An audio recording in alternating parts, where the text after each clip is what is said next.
Bonjour, j'espère que vous allez bien. Je suis là aujourd'hui pour vous présenter l'exercice d'aujourd'hui. On va travailler une petite aquarelle d'une façon très simple, très facile. J'ai choisi un petit oiseau pour travailler aujourd'hui, que j'ai trouvé dans une revue. Comme d'habitude, je pioche toujours mes sujets dans des choses qui circulent.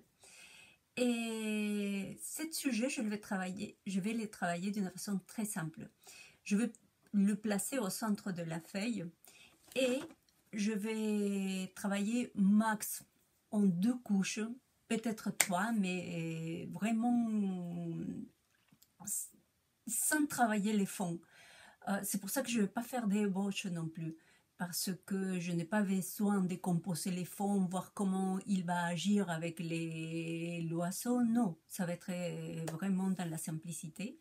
Je vais utiliser 5 couleurs.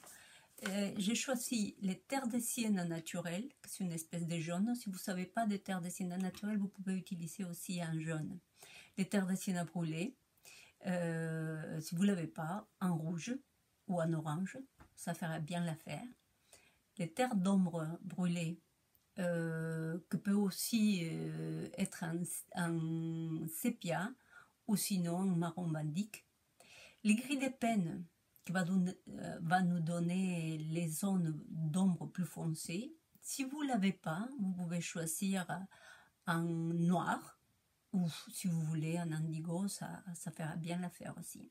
Je vais finir en utilisant un ton lavande. Le lavande, c'est un ton violet, sauf que c'est un violet opaque, assez cassé aussi, clair.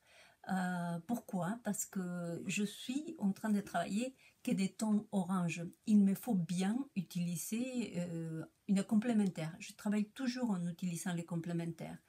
Alors, c'est pour ça le choix de lavande. Si vous ne l'avez pas, utilisez un violet, mais assez dilué, de façon qu'il ne fasse pas concurrence au ton orange.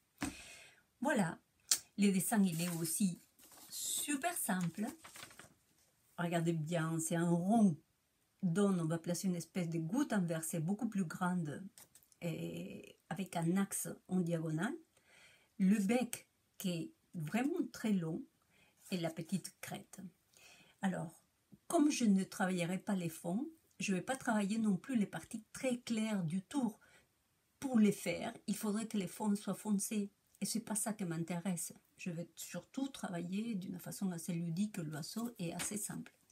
Pour ceux qui débutent l'aquarelle aussi, c'est un bon exercice. Voilà. Alors, passons au dessin et à la couleur.